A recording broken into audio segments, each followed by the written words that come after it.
Hi everyone, welcome. My name is Dominique Didenal. I run a company called Radiant Leader.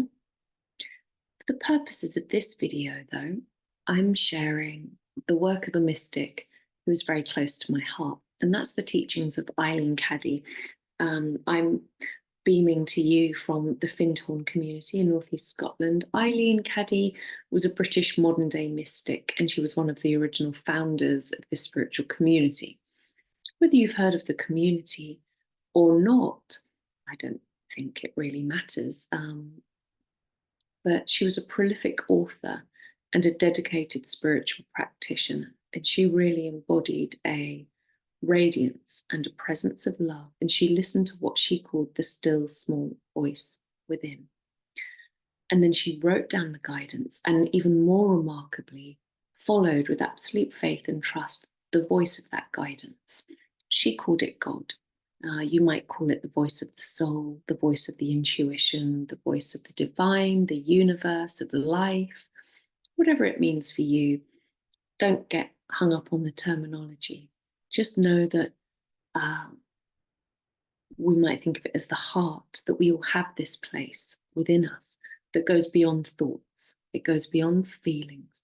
There's this sense of I am presence within us that goes beyond the personality and can have access to and offers us access to a love and a wisdom that sometimes it can be hard to find just based on the thoughts and struggles of our everyday mind. So she wrote down her guidance, and someone clever put it into a book called Opening Doors Within, one for every day of the year. And I'm recording all of these and making them available to you. So today is January the 3rd. We're still in the new year.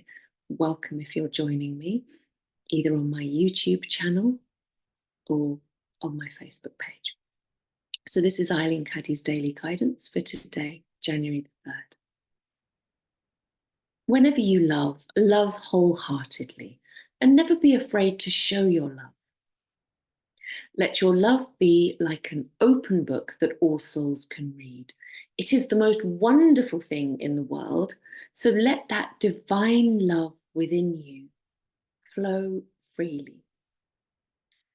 Love is not blind, but it sees the very best in the loved one, and so it draws forth the very best. Never pick and choose whom you are going to love. Simply keep your heart open and keep the love flowing to all souls alike. Doing so is loving with my divine love. It is like the sun and shines on all alike. Love should never be turned on and off like a tap.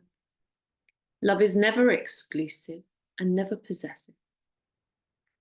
The more you are willing to share it, the greater it becomes. Hold on to it and you will lose it. Let go of it and it returns to you 1,000-fold and becomes a joy and a blessing to all who share it.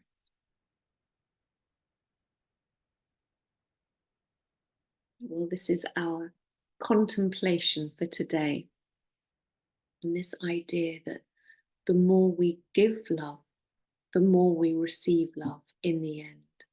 And these kinds of teachings can often be diluted and confused, I think, in spiritual community. As big-hearted, caring, empathic spiritual people, we may question how to love challenging people, difficult, prickly, or unlovable people. Should we love them? Should we be in close proximity to them? Should we overlook what makes them difficult or challenging in our lives? And certainly my understanding of this is that we should never ignore or condone abusive, toxic behavior in another.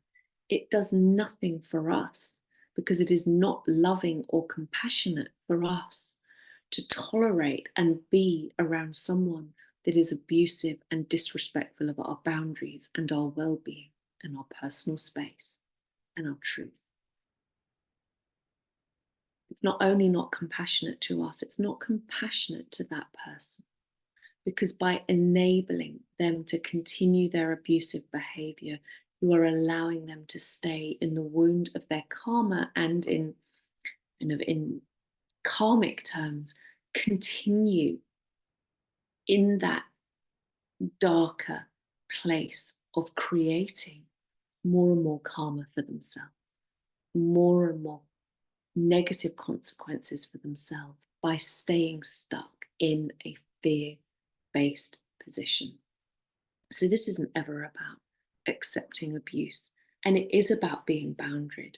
And there may come a point on the spiritual path where we don't need boundaries anymore. We've reached such a place of empowerment and enlightenment that love flows through to the extent that we're in such an equanimous place of peace that those people can't touch us. And I certainly look forward to that day. But before then, there's nothing wrong with being self-protective and looking after yourself first and taking distance. We don't need to be angry. We don't need to engage. We don't need to accept poor behavior. We also don't need to fight back. We don't need to be drawn into fear or recrimination. We can simply take the distance we need and have compassion for that person from afar. From afar, we are far better placed from a place of our own safety and strength to have compassion for someone who acts out of fear rather than love, and the darkness that their soul might be struggling.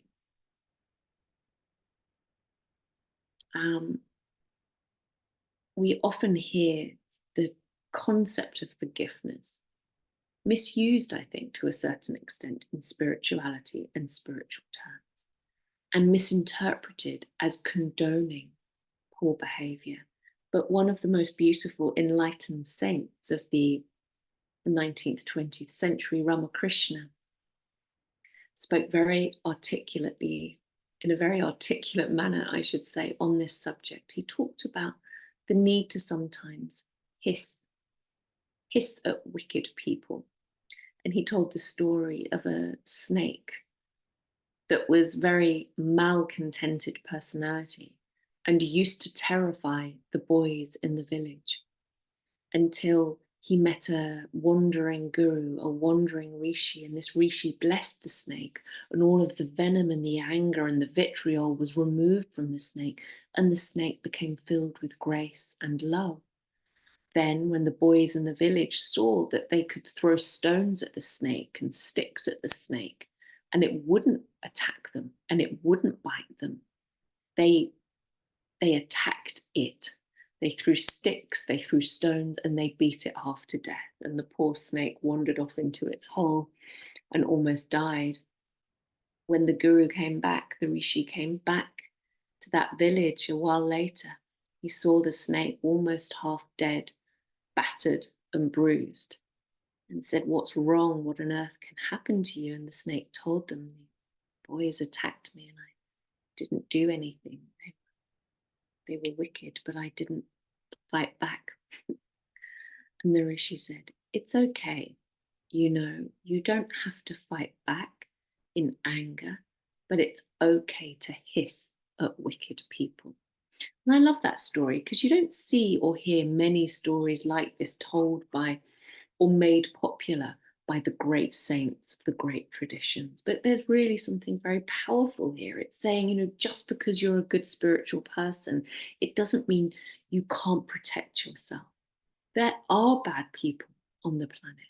There are wicked people that unfortunately have a darkness in them and are very far from the light. They are very far from their connection to their soul. That's just a reality. There are lower energies existing on this planet, lower entities, if you will, and people that are predominantly in fear that can act out of wickedness. That's a reality. You don't have to react in fear or anger back to them, or hatred, absolutely not. But you have every right to protect yourself from them. And then, having taken the adequate, appropriate boundaries protection, the place where you are safe and you are able to hold your loving presence and giving your love, then you are far more able to give love to all, but do it healthily and do it from a safe distance. All right, until tomorrow, sending lots of love.